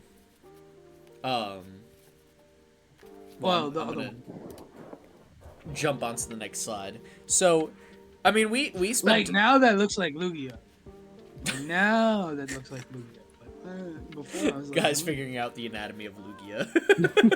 No, I mean it's an alt. I mean, wait, is that specific art in the? Is it the one that's specifically? No, we did not show it in the thing because we took it off of the list. The next section, which I guess we don't have to spend as much time talking about. I just wanted to give us time to just kind of talk about Baltimore, what it's like to play at a regionals. I feel like there's been a lot of newer players commenting on my channel. I'm not sure if many of them watch the podcast. I hope they do. I mean, I feel like this is a solid podcast for them to pick up where, we just talk about top decks, top tech cards, stuff like that. And there's just a lot of things I almost wanted to like just mention when you're making decks, when you're prepping for a regional. Like, well, all three of us are going to Baltimore, which is why it's more of a Baltimore talk session. But just like what goes into a regional is so much more than just picking a deck and playing it. You know what I mean? Yeah. Like for me, sure, I could play Roaring Moon like you said. I might be a disgusting Roaring Moon player. The world will never see me playing Roaring Moon to regionals. I don't care how good I actually might be with the deck. Because at the end of the day, like, this game, and I think everyone should remember this, because I don't think it matters what level you play this game. It's a hobby. There's very few people who make a career out of this. The only people I think who could make that argument are people that not only have insanely successful content creation channels, but play top decks and can afford to go to all different types of regionals and ICs constantly. And even me, who's starting like a content creation, sure, I would love to go massive and get like 10,000 subscribers, like on a TCG channel. Like that would be the coolest thing ever, but it would never be my career. I would never drop out of my doctoral program to like go play Pokemon for my life. You know what I mean? And I think when you, yeah, I know. Sorry guys. But I think when you think about that, you have to remember it's a hobby, so play what's fun. You know, I could play Roaring Moon because it's doing amazing, and I'm a great Roaring Moon player, and it's a meta deck that has great matchups. But I enjoy playing rogue matchups, and just personally, I would enjoy it so much more to not make day 2 and spend day 2 doing raid battles with my buddies who also didn't make day 2, because the lot of us decided like playing just a mess of decks that we have fun with. And obviously I'm not trying to make this some sort of like speech to convince people to play rogue decks, but that's what like we enjoy playing. That's what Rich enjoys playing. Avery enjoys a lot of rogue decks. I built a channel around rogue decks. Like, this is our flow. If you enjoy playing Charizard, if you enjoy playing Dragapult, if you enjoy playing Regidrago, play it. The point I want to get across is you need to play to a regional, to locals, or league challenge, or league cup, experiment. Play different meta decks, kind of build your arsenal, but to a regional, play what is most comfortable. It doesn't matter if it's a meta deck, it doesn't matter if it's a rogue deck, if it's a non-meta deck, whatever deck you know inside and out, like the back of your hand, and you can play for 12 hours and have fun going 0-9 or 9-0, is the deck you need to play to a regional. It's also just like, I don't know, a couple of things that I would like to say is a mental strain. Yes. And like how much fun you will be having. That's why like, you need to be able to go 0-9 and 9-0 with your deck. Because I remember like Josh, like I remember like we were testing and homie was like playing like, because we were testing for like 5 hours before like pit or something. Oh, the whole day before, dude. I mean, what do you think we're gonna do Friday when you guys come over? I mean, yeah. You know, we're just gonna sit there and test all day. I remember homie was just like, he was like, do I drink an energy drink? And he was like, you know, being like mad, like twitchy, and like also like being like, damn, like honestly, like after like my 10th match, I hate this deck. Not I hate this deck. But, like he was like, I'm not like it's a chore, and it's like especially like when you're playing from like 8 a.m., 9 a.m. Was it 8:30 and we finished at like 8:30 p.m. 9 p.m. I was gonna say we finished at like maybe like 6, maybe like 7-ish. No, later. Oh, well, at Pittsburgh, you guys finished earlier because you guys dropped the last match to watch mine. I didn't drop my last match. My guy was just a no-show, so I just walked over. It might have been Aaron. Aaron dropped the last match. He asked his opponent if he could go watch. Like, if they, like, he's like, I don't care. Do you want to just watch my buddy who's trying to finish his 9th game undefeated, like going to day 2 for the first time? It was one of you, but like that's the point. You know what I mean? Like, go to this regional, play something you can manage, play something you just know like the back of your hand. Worry about your matchups less, and be more focused on what you're gonna enjoy playing, what you're gonna have fun. It's a very, like, I feel like cliche piece of advice. But when I talk to my friends personally outside of this, like, you know, like content creator, like viewer relationship, like I tell my friends the same thing. Josh, to that regional, played Ambipom because he had so much fun playing it. And you could ask him, he wouldn't have traded that day. Yeah, he wouldn't have traded that day or that deck for the world. Like, he absolutely loved it. No, because it was like, well, yeah, and I was playing like, what's it called? I played like Rotom. Playing Rotom, yeah, with the everyone single. It was like, I will say, I chuckled every time people were like, I was like, I hit for KO, and they were like, can I look at that card? Like, what did you just? Why are you moving 7 cards from your discard somewhere else? Yeah, they're like, I didn't know you could do anything other than instant charge with that thing. I was gonna say, like, yeah, everyone was like, you cannot just instant charge. Mm-hmm. Like, it was like funny because like I'd lead like Rotom and they'd be like, oh. And you guys had a much better time. And then they saw a second one. They were like, why do you run a second Rotom? Mm-hmm. Like, why are you not? And they soon found out. I think the reason it's a torch the active type deck, and it's actually the reason I led with that as specifically for newer players is because when you're new, a regional is unlike any tournament you've ever been to. People will judge call just to scum the easiest win off the smallest rule infractions that you didn't know exist. So if you're playing a deck you're very comfortable with, you're gonna misplay less or break a rule, such as like, you know, doing judge or Iono wrong when you played like the opposite one or something like that. You know what I mean? Because that could be a 2 prize card penalty, very easily. And also, like, it takes, like, if you play a deck you're so comfortable with and you're just totally completely fine with just enjoying the day, it takes off the pressure of needing to get X record so you can enjoy the day and learn the regional environment more. And for Josh, that I really wish he was here for that so he could talk about his experience. But like, that was the biggest thing for him, was like, he was just relieved of the stress of wanting to go 6-2-1. He just wanted to flip some coins, gamble his life away, fantasize about making day 2, and just have fun. Did he make day 2? No. But like, he was so happy. He kept a book of every heads and tails he flipped the entire day. It's ridiculous. He'll show it on the podcast when he gets his camera up. It's funny. It is. It's a really funny book. I keep a book too, actually. I could pull that out and show everyone. Well, what was it? Oh, it's right here.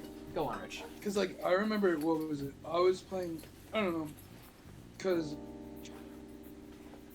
yeah, it's just, like, I don't know, I feel like it's just, the majority of it is just having fun, because, like, I'm not gonna lie, my last regionals, like, I got a more positive record. That was, like, at the end, but I was, like, a little annoyed because a lot of my wins just came from, like, drops. Well, that's what happens, because a lot of people won't make like, day 2. Like, they'll lose 3 matches and just be like, all right, whatever, I don't care. Dude, enjoy this trip, enjoy this tournament. The most fun matches I've ever had was at table, like, 800 at the end of the day. Like, because neither of y'all cared. No one made day 2. I faced, what was it? I faced, like, wings. Yeah, bro. Like, I wanted to share this book I made, too. So, I don't even know if, Rich, if you know what this book is. So, in this book is... it's all the regionals I've played. So, well, not Hartford, because I got this at Hartford after the Hartford tournament. So it, like, I got it on day 2 of Hartford. It was a little past point. But, like, I've got Pittsburgh and Charlotte and all my matchups and, like, my win-loss record written down. One page is obviously filled more, because one of these I made day 2. The other one I got cooked. But, like... It was a ton of fun, dude, and I think something like this just keeps it fun. You can log your records, you can see what you do over time. It's kind of nice. Like, every now and then I'll pick it up, and I'll be like, oh, man, dude, like, there was one match that I always go to. Round 6, Pittsburgh, I played Los Gucho. That might have been one of the closest matches I've ever had in my life. Probably would forget about it if I didn't write it down in a little book like this. I just remember if I wasn't playing Tapu Koko, I would have lost so fast. Something else that's nice about a little book like this, because I also geek out about pro players, I have met a few of them, and I have a bunch of random signatures on cards of pro players I run into. I hope they didn't think it was annoying when I was asking them. Especially shout out Rahul Reddy or Adam Reinhart for being 2 of these signatures. Y'all the goats. If you guys are watching this, hop on the podcast, hit me up. I love you guys. y'all for real epic. But yeah, like, do what you're gonna enjoy at this regional. Enjoy it. It's much more than just any old tournament. It's a big trip. It's like play through it. And if you get judges called on you, breathe. It's okay. It happens. I've had judges called on me a few times. I've had so many 2 prize, like, what's it called? 2 prize penalties on myself, and I'm actually so mad about it. Yeah. And also, what was it? It was when I was playing Rotom at Pitt. One of the guys, it just clicked in my head like months ago. And this guy, like, remember when I said, like, there was this one guy that, like, kind of, like, ran away from me after, like, I signed, like, that I lost? Yes. Yeah. He was playing Lugia, and I was hitting for weakness, and we didn't play that I was hitting for weakness. And that's why. Like, that's what it was. People will try to scum a victory, you know? They won't remind you of small things, like... And I was like, because I was like, I have for KO, and he was like, no, you don't. I have V-Guard energy. And it's like, dude, I was, like, absolutely torching him for, like, 560 damage. Yeah. But you signed the match slip, so he Like, wanted to get away before you said anything. And Hey, after Worlds, don't let anyone tell you match slips are final. I mean, that's a crazy statement. I was gonna say, what does that mean, bro? I don't really. We are already over time. We're not getting into what happened at Worlds in this podcast. We'll talk about it after. I'll tell you literally after. I was gonna say. I'll literally tell you. It's not that deep. What? Can I just do like one little tangent real quick? Please. Oh my god, yeah. All right, guys. Yeah, so bro. for I feel my, like I'm taking away your stardom. nah, don't worry about it, bro. You're here to yap, and you filled your purpose. You did your job. All right? I did more than my job, bro. We love that. We love that. One of the things I need to point out for a lot of people is that, like, for me personally, this isn't like related to Pokemon, but it is, and I'll tie it back into it at the end of it. Please. I played professional Valorant for my college team. Now, we were a tier 2 professional team, which means we were going against the big dogs. We were playing against them. And one of the things that my coach, we had practice Monday, Tuesday, Thursday, Friday, and Sunday. We spent, out of 3 hours, we sat there watching professional players play the game. We spent 1 hour practicing. One of the things that you need to be able to do with yourself is understand what pros are doing. Watch a pro that plays your deck, understand what they're doing, why they're doing it, and when they're doing it. It's some of the most important things that you can do because you will subconsciously put that into your own playing experience. Yeah. If I saw somebody, I watch Champion players almost all the time when I'm on the road, at work, when I'm doing it at the warehouse and there's nothing around. I'll watch a professional Champion player and I'll understand what they're doing, why they're doing it. It's one of the best things that you can do for yourself. And another thing that you can do for yourself is if you're playing TCG live on the ladder, record your matches. It doesn't matter whether you win, lose, tie, run out of time, record your matches. One of the most important things you can do for yourself is understand when you lost and why you lost, or what you won and how you won. I want to build on that real quick. Yeah. So if you're in my Discord channel and you want help with something like that, I'm going to pull up. So for Pittsburgh, sorry, just to jump on that point, this was what I used to test. What was it, the day before, something like that? No. Also battle logs. Yeah, it was my battle log. Yeah. Where did it go? This is one from super long ago. Oh, no, that's not what I was looking for. Oh my god, where is it? You can export them too, which is actually pretty lit. Yeah, I just have a bunch because I use this for like random school stuff too. But like, I will frequently make charts for decks like this. I mean, you guys can't see, but I'm gonna pop it on screen real quick. With just a win-loss, like this is what he means by record. Win-loss record, you know, like all the decks in the format. This is when I was playing Archaeodactyl like a year ago. What, 2 years ago? No. It was before Pittsburgh. This was the deck I was considering for Pittsburgh, I believe. But record them like that. Like, you don't necessarily have to, like, video record them, because I know you're watching this as a video recording. Record your overall matches, like, the spread. Yeah. That way you see what you're doing well into. Sorry, just wanted to make that clear. And if you need that sheet or someone to, I have prettier Excel sheets now. I have very much changed how I make these Excel sheets. If you need help doing that, please let me know in the Discord. I could gladly send you the same sheets I use and set it up for you to just make your own very easily. Exactly. Hold up, Rich. Let Avery take the rest. Yeah, because there's more.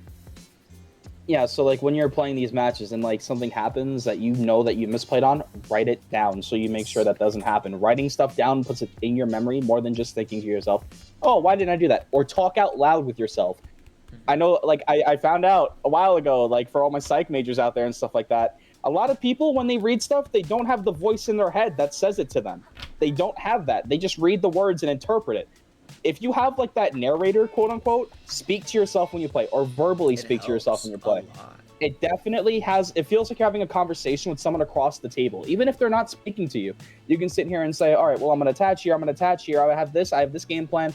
Run it all through your head.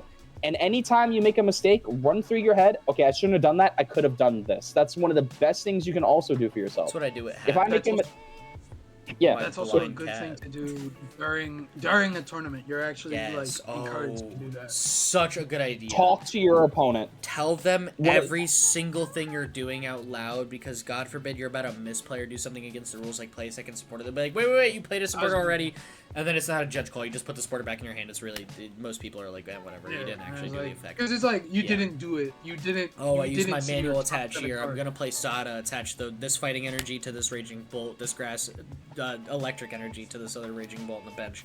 Voice Yeah. every single thing. That's a huge Because tip then for when new you players. accidentally like 2 turns later see that there's like 3, you know, it's like turn 3 and you have 4 energy on your bench. You're like, Yeah. "Ah." Oopsies, I made a mistake. Yeah. Oopsies, Be 2 prize 100%. liability.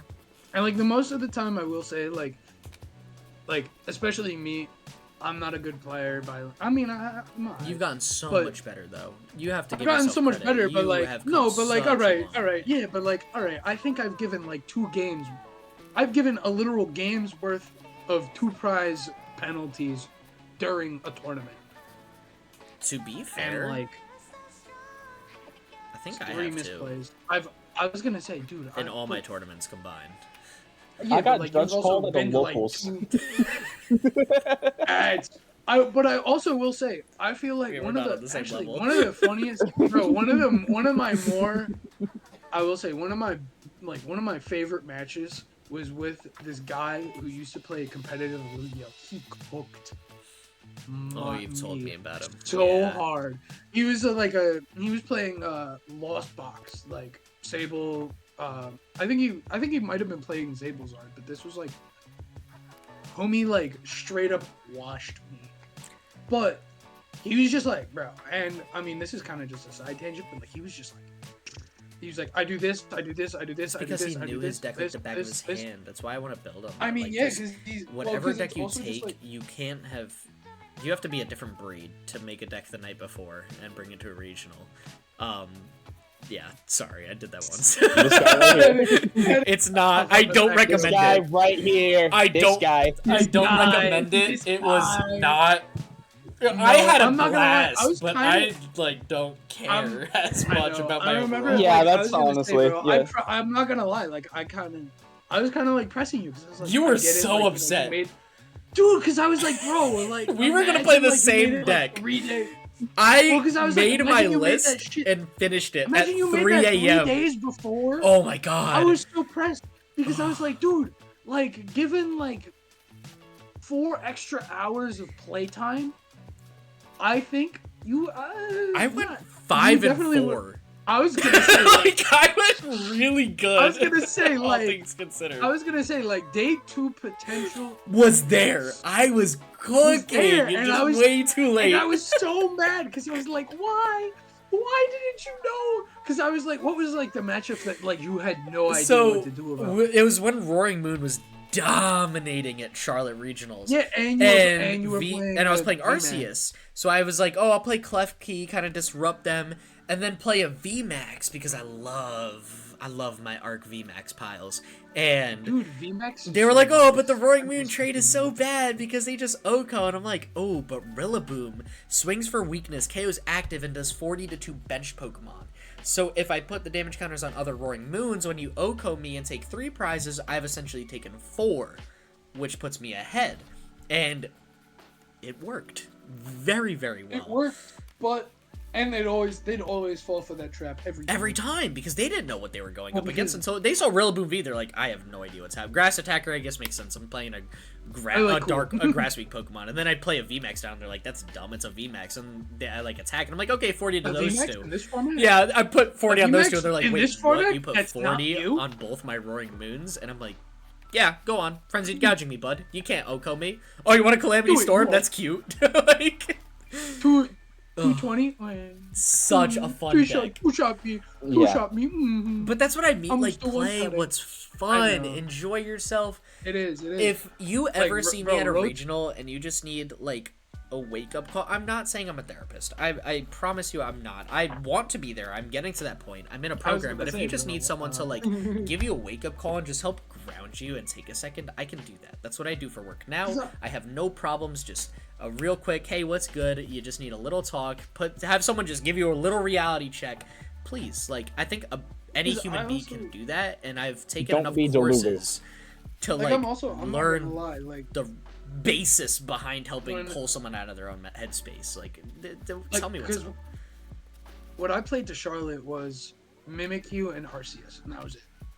Yeah, and that did And fine. that was no, but what I'm saying with Path yeah. and Path, that was bad deck, in the sense of like I saw like I remember like I remember seeing like this one Charizard kid, and he was like around my age, like our age, and he was like I mean I don't know, like I put Path in play and I put Mimikyu in the active, and he was like, "What am I supposed to do?" Like just Cope. Attack. Nothing. That's it. Have fun. Cope. I'm sorry. No, he didn't have it. No, he had Charmanders. He was just like Dude, that was like my Pittsburgh. I was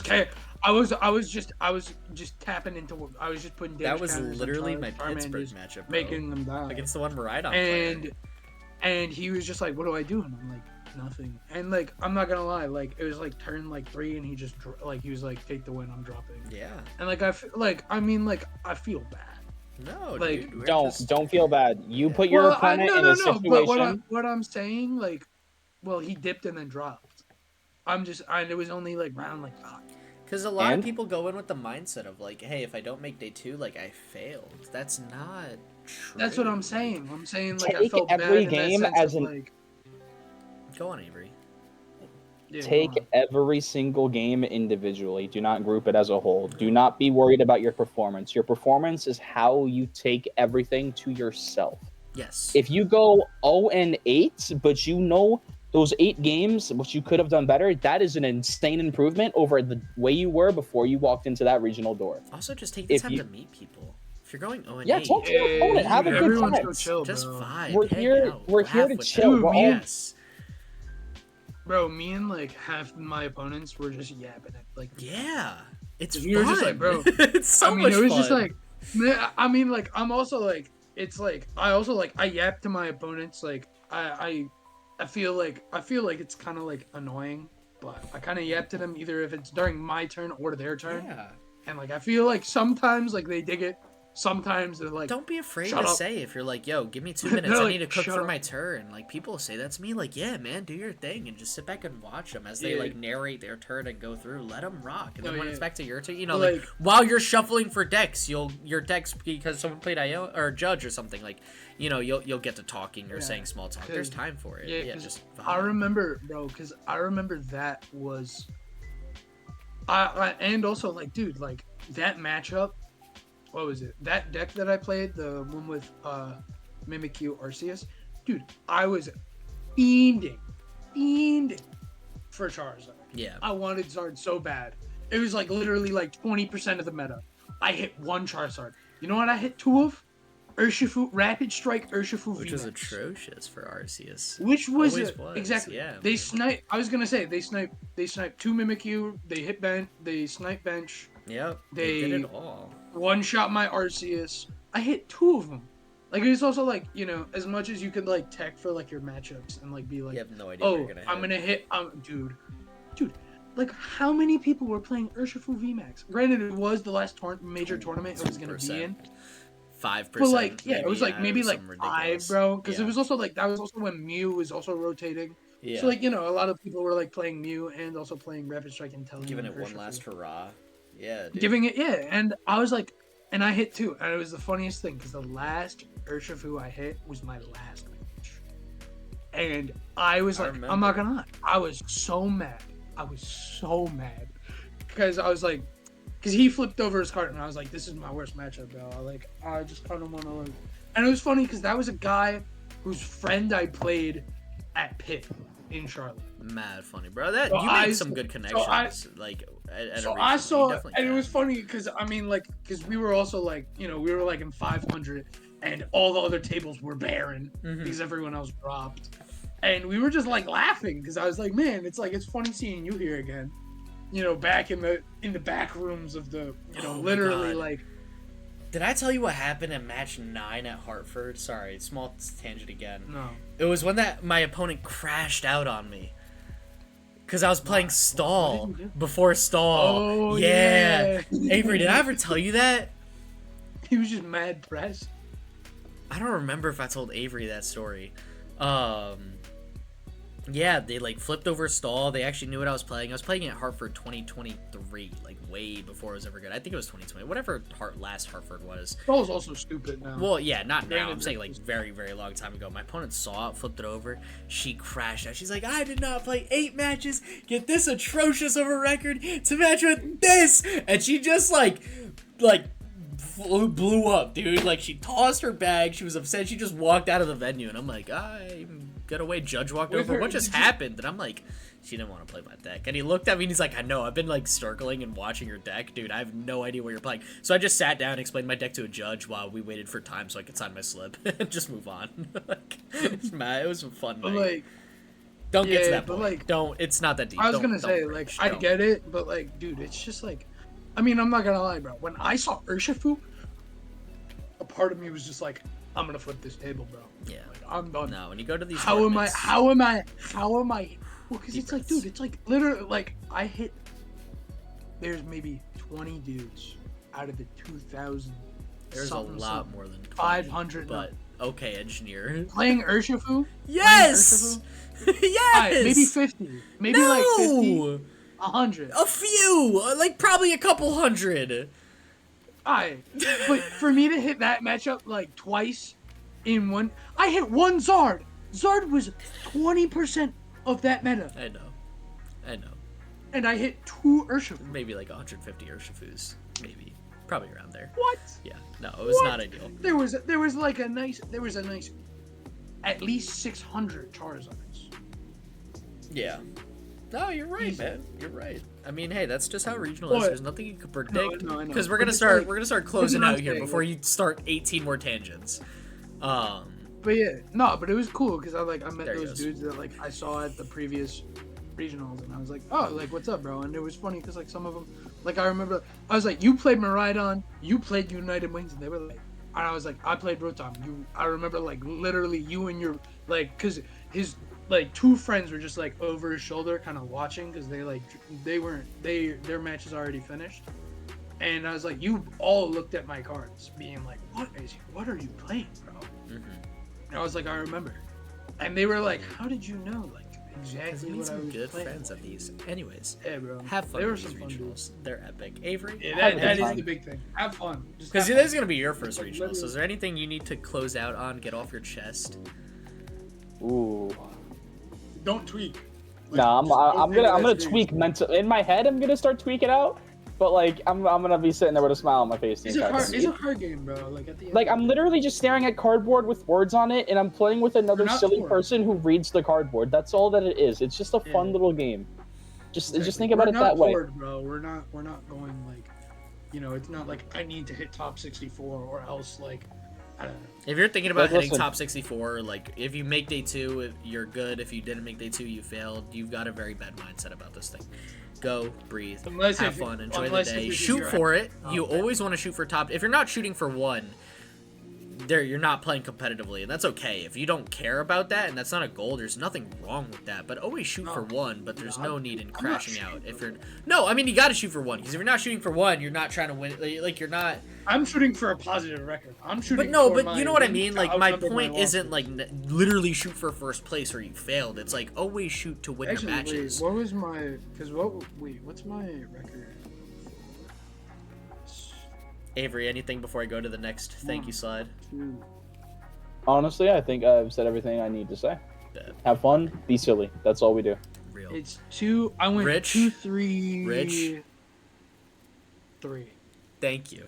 I appreciate you. Anyways, thank you, Slides Go, for letting me use your slides. If you're watching this, please sponsor me. I'm obsessed with them. I use them for my college presentations. If you have any questions, my info is posted here on this slide. It should also be posted in the description down below. If you guys are all good, I think this was an epic episode. Thank you, Rich, for somehow blowing this time limit out of the water. Appreciate you. Amazing first guest. Can't wait to see you back on the podcast. And thank you all for watching this episode. Share it with your friends. Get this episode out there. Help people go see the Battle VIPs podcast more. This is literally like my favorite thing to record with the buddies. I mean, this is so much fun for just to plan out to record it. It's a dream. I hope you guys enjoy listening to us yap and talk. We really don't do heavy structure like I feel like other podcasts might. We just are 3 lads having a conversation, and that's kind of the goal of the Battle VIPs pod. So seriously, thank you guys for supporting it. And yeah, that's what I thought, Rich. Thank you guys for watching this far. I appreciate all the support you guys will always do on this and the rest of my channel. We're close to 1,000 subs, infinitely faster than I ever thought. And we're winding down close. Yo, I'm at like 850 almost, Rich. Like we're We're getting What? there. Yeah, we're getting there, dude. I was gonna say Oh. like on the whole like limited structure, bro. Enough, Rich. Your mouth, close it. Anyways, thank you guys. I appreciate all of you. With that being said, stay epic. Peace.